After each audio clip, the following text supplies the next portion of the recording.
कितना भी पितृदोष हो, कितना भी, बेटों की शादी नहीं हो रही, बेटियों का संबंध नहीं आ रहा, घर में क्लेश बना हुआ है, अशांति बनी हुई है, मानसिक टेंशन बना हुआ है, 1 रुपए कमाओ 1.25 रुपए खर्च हो रहा है, कोई समझ में नहीं आ रहा, कोई रास्ता नहीं सूझ रहा, एक चावल का आखा दाना लेकर परिंदे के पास, परिंदा जानते हो सब, हंडा मटका, पानी भरने का मटका, हंडा घड़ा गगरा, जो घर के रसोई घर में जो पानी का स्थान होता है, एक चावल का दाना रसोई घर में रखकर उस चावल के दाने को साथ में लेकर और 1 लोटा जल हंडे का, मटके का, परिंदे का, घड़े का भरकर जाइए और वो परिंदे का पास का चावल का दाना और 1 लोटा जल, पहले चावल का दाना शिव जी के शिवलिंग पर समर्पित करो, फिर 1 लोटा जल, जहां जलाधारी होती है, जलाधारी इधर की है तो आप इधर खड़े हो, जलाधारी उत्तर की है तो आप यहाँ दक्षिण की ओर खड़े होकर शिव जी पर जल चढ़ाना प्रारंभ करें। यहाँ जल बह रहा है शिवलिंग का तो आप इधर खड़े होकर जब जल चढ़ाओगे, चावल का दाना रखकर, कैसा भी पितृदोष हो वो सारा पितृदोष समाप्त होता ही है। ब्राह्मण को भोजन नहीं करा पा रहे हैं, मान लो आप गौ माता को रोटी नहीं दे पा रहे हैं, स्वान को भोजन नहीं दे पा रहे, कौवे को भोजन नहीं दे पा रहे हो, और मान लो गया ब्रह्म कपाली या कहीं पिंडदान नहीं कर पा रहे हो, तिलांजलि तर्पण नहीं कर पा रहे हो, तो एक काम जरूर करना, जल के पात्र में 2 बूंद गंगा जल डालना और वो गंगा जल शंकर को रोज 16 दिन तक चढ़ाइए, पितृदोष समाप्त हो जाए। जब ज्यादा घर में पितृदोष हो ना, ऐसा लगे कि पितृदोष बहुत ज्यादा है, 1 रुपए कमा रहे हैं 1.25 रुपए खर्च हो रहा है, हाथ में पैसा नहीं टिक रहा, दुकान 4 दिन अच्छी चल रही है फिर व्यापार डाउन हो जाता है, कोई पैसा लेकर भाग गया नहीं दे रहा, कहीं कर्जा मात्रा बढ़ गई है, ये पितृदोष के लक्षण है। इसमें आपके घर में जो भी रुद्राक्ष पड़ा हो, जो भी रुद्राक्ष रखा हो, क्योंकि संभाल के तो आप रखते नहीं, पटक देते हो यहां, जो भी रुद्राक्ष आपके घर में रखा हुआ, एक पानी के पात्र में उस रुद्राक्ष को डाल दीजिए, उसमें 1 चावल का दाना डाल दीजिए। महाराज, परिंदा जहां होता है, मटका, हंडा या रसोई घर में आपका जो पानी भरने का स्थान होता है, जिसको आरो वारो क्या क्या लगा के रखते हो, उसी के कहीं पास में उस कलश को रख दीजिए, ऊपर से उसको ढक दीजिए। शाम के समय, सुबह रखा 10 बजे से 12 बजे के बीच में, शाम के समय प्रदोष काल में भगवान शंकर का नाम स्मरण कर कर, ओम नमः शिवाय बोलकर, श्री शिवाय नमस्तुभ्यम बोलकर, या महामृत्युंजय मंत्र का स्मरण कर कर, या गायत्री मंत्र का स्मरण कर कर, जो मंत्र आपकी बुद्धि में, विवेक में समाहित हो, उस मंत्र का नाम लेकर राम कृष्ण हरि जो बोल सकते हो, एक घी का दिया अवश्य प्रज्वलित करें, लंबी बाती का। कौन सी बाती का? फूल बत्ती का नहीं, गोल बत्ती का नहीं, लंबी बाती का। बत्ती का मुख दक्षिण की ओर, कहां पर होना चाहिए? दक्षिण की, ना पूरब, ना पश्चिम, ना उत्तर, बत्ती का मुख कहां हो? दक्षिण की।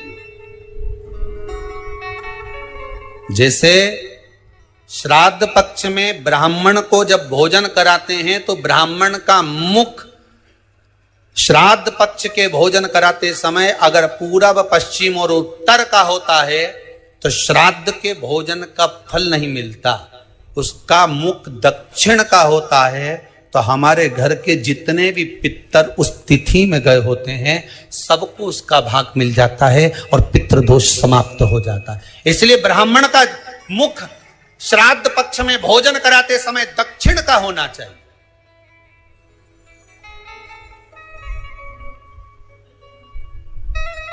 ब्राह्मण का मुख दक्षिण का।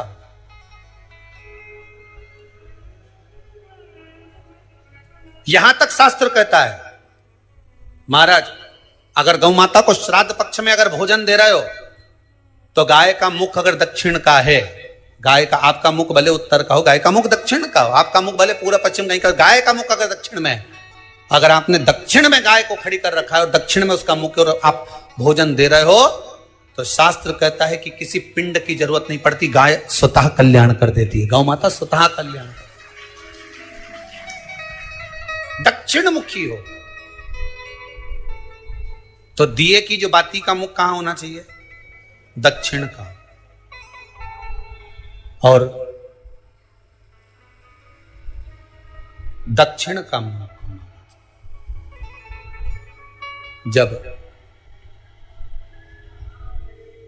जब दक्षिण का मुख हो, दक्षिण की ओर बाती हो महाराज, तब दक्षिण की बाती जलाने के बाद में भगवान से वहीं पर प्रार्थना करें। जो कलश रखा है उसके ऊपर जो प्लेट रखी है, ढाका गया है, वहां अपना सीधा हाथ रखें और अपने पूर्वजों का, अपने पितरों का स्मरण करें कि मेरे धन को लेकर कोई चले गया, मेरा व्यापार ऐसा चल रहा है, मेरा घर में बच्चों का विवाह नहीं हो रहा, या घर में इतनी अशांति है, या तकलीफ है, या कष्ट है, ये सब का स्मरण कर कर उस कलश को रात्रि भर रखे रहने दें। सुबह स्नान आदि करने के बाद फिर एक घी का दिया दक्षिण की ओर लगाकर सुबह 10 बजे से 12 बजे के बीच में उस जल को शिव जी को समर्पित कर कर आ जाएं और वो रुद्राक्ष लेकर वापिस आ जाए। महाराज वापिस आ जाए, उस रुद्राक्ष को अपने घर में रख दीजिए। वर्ष भर वो रुद्राक्ष आपको कभी बीमारी से नहीं घिरने देगा, कभी किसी जगह खड्डे में नहीं जाने देगा, वो उन्नति की ओर ही बढ़ाएगा। भले कोई भी रुद्राक्ष हो, 1 मुखी से लेकर 14 मुखी, 20 मुखी, 18 मुखी, जो रुद्राक्ष आपके पास में, आप तो उसका स्मरण करिए, आप उसका स्मरण करें। आपको लगता है कहीं कहीं कि मेरे पितर मुझ पर क्रोध कर रहे हैं, आपको कभी कभी लगे कि मेरे ऊपर पितरों का पितृदोष लगा हुआ है, या पितरों का श्राप लगा हुआ है, या हमारे यहाँ पर लोग अधोगति में ज्यादा मर जाते हैं, हमारे यहाँ ये काम ज्यादा हो जाता है, तो निवेदन है, श्राद्ध पक्ष चल रहा है, प्रयास करिएगा। एक चावल की कटोरी में, कटोरी के अंदर थोड़ा सा चावल रख लीजिए कच्चा, उस चावल की कटोरी में एक बेलपत्र, थोड़ी सी दुर्वा बांधकर पानी का मटका, परिंडा या जहां अपना रसोई घर में जल रखते हो, उस कटोरी को वहां पर 2 दिन 3 दिन तक रख दो। वैसे तो 16 दिन रखो ज्यादा अच्छा था, पर जो दिन अपने को मालूम है 2-3 दिन उसको रख दीजिए। घी का दिया लगाइए। 3 दिन के बाद में उस दुर्वा को, उस बेलपत्र को शिव बाबा को समर्पित कर दो। चावल पूरे घर में घुमाने के बाद चिड़िया को या नदी में या किसी जीव को प्रदान कर दो। महाराज पितृदोष के निवारण का सुंदर तरीका। कल आपको वो काम नहीं हो रहा है, बहुत दिनों से आप प्रयास कर रहे हो और काम अटका पड़ा हुआ है, तो प्रयास करना। जल के पात्र में थोड़ा सा शहद, गंगा जल उसमें डालकर, ये जो श्राद्ध पक्ष चल रहा है, जिस समय पर, जिस श्राद्ध पक्ष के अंतर्गत, श्राद्ध पक्ष में एक पात्र में जल लेकर उसमें थोड़ा सा शहद, गंगा जल डालकर भगवान शंकर को कुंदकेश्वर महादेव के नाम से, कौन से महादेव? कुंदकेश्वर, क्योंकि विदल और उत्पल इन दोनों असुरों ने, राक्षसों ने जब बहुत उपद्रव मचाया, ठीक, जब बहुत उपद्रव मचाया, तब माता जगतजननी के कहने पर कुंदुक का प्रहार कर कर इन दोनों राक्षसों का संहार करा, तो शिवजी का नाम कुंदकेश्वर पड़ गया। क्या नाम पड़ा था? कुंदकेश्वर। कहते हैं बहुत बांधाओं में जब व्यक्ति पड़ जाता है, बहुत बांधाओं में जब व्यक्ति चला जाता है, कुछ ना कुछ समस्याओं में जब व्यक्ति फंसा रहता है, पड़ा रहता है, तो कुंदकेश्वर महादेव का स्मरण करना चाहिए। एक प्रयास और करना, छोटा सा प्रैक्टिकल करने में क्या जाता है। दुकान पर ग्राहक नहीं आ रहे ना, आधा घंटा हो गया कोई ग्राहक नजर नहीं आया, फालतू बैठे हो ना दुकान पर, जब ग्राहक नहीं आता तो फ्री हो, तो एक काम करो, कोई भी जरा सा हाथ में पानी लेकर कुंदकेश्वर महादेव के नाम से 51 बार 21 बार बोलकर 11 बार बोलकर वो पानी को दरवाजे पे छीट दो। आधा घंटा, ज्यादा से ज्यादा 20 मिनट, आधा घंटा 30 मिनट नहीं लगेंगे और ग्राहक प्रवेश करना प्रारंभ। प्रैक्टिकल करने में क्या जाए। अब ई में कहीं घटा तुम्हारा कि पानी घट गया, कि बोलने से कुंदकेश्वर महादेव का नाम लेने से जीवान घट गई, कुछ घटा? फायदा तो तुम्हारा ही हुआ। कुंदकेश्वर का नाम, कोई काम अटक रहा है, शहद जल के पात्र में डालिए और थोड़ा सा गंगा जल डालकर इसी श्राद्ध पक्ष में किसी भी दिन जब तुम्हारा मन पड़े तब शंकर जी को समर्पित कर और साथ में एक लोटा पानी, एक कलश जल का अलग से लेकर जाओ। जब शहद का जल शंकर जी को समर्पित कर दो, उसके बाद सादा जल शंकर जी को अवश्य समर्पित करके। शहद का जल बांधाओं को हर लेता है, बांधा को हरता है। हम तो कई बार बच्चों से कहते हैं, अगर कोई बच्चा कंपटीशन एग्जाम में बैठ रहा है, इंटरव्यू दे रहा है या कोई एग्जाम में नहीं निकल रहा है, तो प्रयास करना, बेलपत्री का जो बीच वाला पत्ता होता है, इस पत्ते पर शहद लगाकर हथेली में रखकर अंगूठे से इसको इस तरह से दबाकर शिव जी के कुंदकेश्वर महादेव का नाम लेकर अपनी मनोकामना कर कर शंकर भगवान का जो शिवलिंग है, उस शिवलिंग पर इस बेलपत्री के पत्ते को चिपकाकर आ जा और एग्जाम देने जा।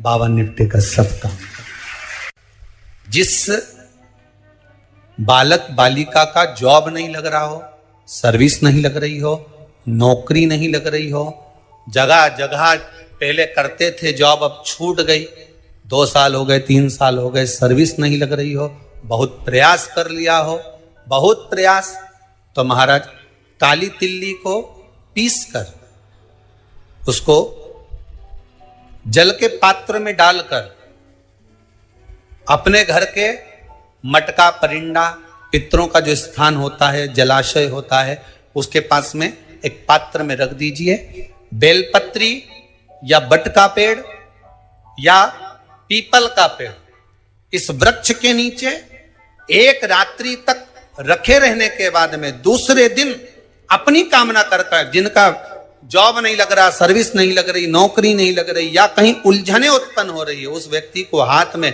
ले जाकर उस पात्र का जल, 3 वृक्ष पितरों के तुल्य हैं। कल की कथा में कहा था, पहला बेलपत्री का, दूसरा पीपल का, तीसरा बट का, ये 3 पितरों के तुल्य हैं। इन 3 में से किसी भी वृक्ष के नीचे उस काली तिल के जल को समर्पित कर दीजिए। महाराज बाबा चाहेगा, भोलेनाथ जी चाहेगा तो 3 महीने में कहीं ना कहीं योग बना ही देगा, ये पक्का।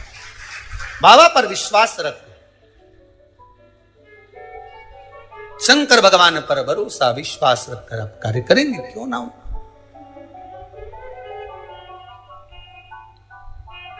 श्राद्ध पक्ष में महाराज पीपल के पेड़ के नीचे मात्र काली तिल्ली का पानी ही डाल देने से पितृदोष का निवारण हो जाता है। किसी लड़के की, लड़की की विवाह शादी नहीं हो रहा हो, मंगल विवाह नहीं हो रहा हो, पानी के लोटे में थोड़ा सा काला तिल डालकर श्राद्ध पक्ष में पीपल के पेड़ के नीचे चढ़वा दीजिए। महाराज पितरों की शांति होती है, घर में मंगल कार्य होता है, मंगल कार्य हो जाता है, पितृदोष का निवारण होता है। 3 3 बस कर लो।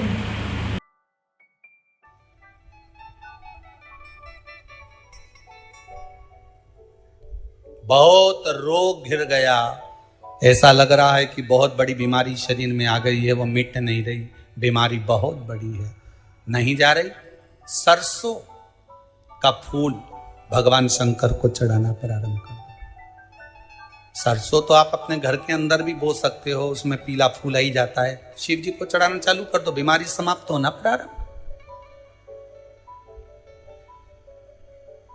शिव को समर्पित किया गया एक एक धाम, एक एक धाम। महाराज लगे ऐसा कि घर में शांति नहीं है, सुख लक्ष्मी तो है, परिवार भी छोटा है पर शांति नहीं। जब देखो